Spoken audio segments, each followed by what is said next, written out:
Hello and welcome everyone. I'm going to be teaching you guys how to make, well not really make, but to use a PS3 controller like we have so.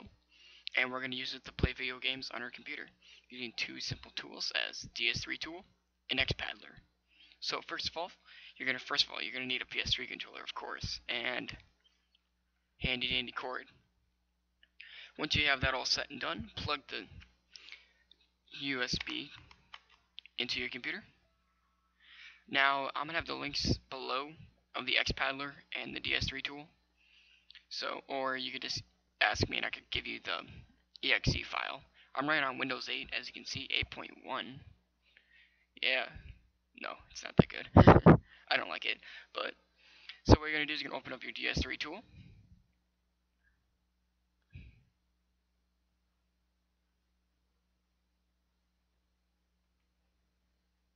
May take a second or two to load up.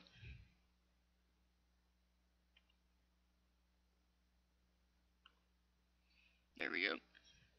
And yes, if it does that, hit yes. So it's just going to start it right back up. That is essentially to access your ports, and that's where your computer is logged into. So let's try running the bad boy again. Yeah, it's already up. There we go.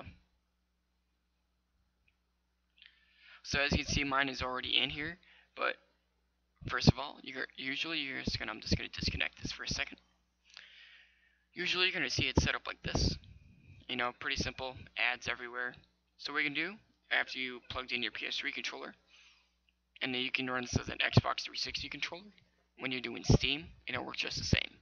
So you can hit the driver manager, load the port that it's from. If you have multiple things plugged into your computer, like I have a desktop, I have a laptop right now, but if you do have multiple ones, just unplug things that you don't think you need, because it's not going to tell you exactly what it is. So you're going to click on it, and you're going to load the driver. It's going to wait a little bit, maybe say it didn't go. There we go, and everything is good. It's going to install it. You're going to head back here. Something's going to pop up for me, and once we hit the activation. But before we do anything, make sure you hit the Xbox 360 controller, because that's where you're going to be wanting to be using. So now we're just going to go to the options. Yep, it's already plugged in. This is going to pop up. A little game booster. It does it every single time I plug in my PS3 controller, because it's like, hey, you want to play a game now? I'm like, yeah, but not right now. Anyway, so you can see what everything does, and set it to your exact specifications. You can open up the controller panel, go to Advanced, yep, Properties, and then if you don't know if it's working or not, you can take your PS3 controller, move it around a bit, start hitting a couple buttons, you know, check out your XYZ rotations, and everything like that. So, just to be on the safe side, now that you're done with that, yes, leave the page, vibrate testing. It's going to vibrate your controller and hit enable. So now we're going to head over to our handy dandy Xpaddler, and if that pops up, hit yes. So now I already have something up right now, but we're gonna make this a new one. So now we're gonna first start off with an image. So you can make it pretty much anything you want. It's not too specific. I usually like to have it of a controller. It makes things a lot easier.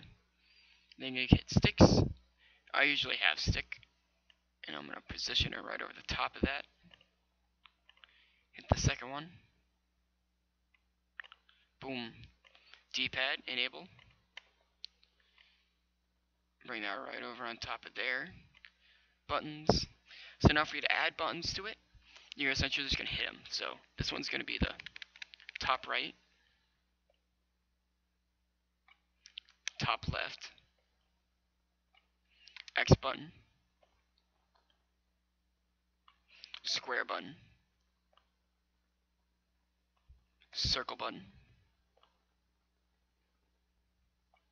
and triangle button. And we can also add our L1 and L2s in here as our triggers, but we'll do that later. We're going to start button, select button, and we can't do the home button just yet. So we're going to hit triggers. Now we have two of these bad boys off to the side. Position them right over the top. You don't have to do too much with them. And you're now ready to use this. So, now that you have that all done, you can actually go in here and select what you want it to do. As you can see, I'm moving my mouse around just using my controller. WASD, I use it for when I'm in Minecraft and doing things. So for you to set an assigned value, say like right over here, it's going to pop up this window. Say I need you to,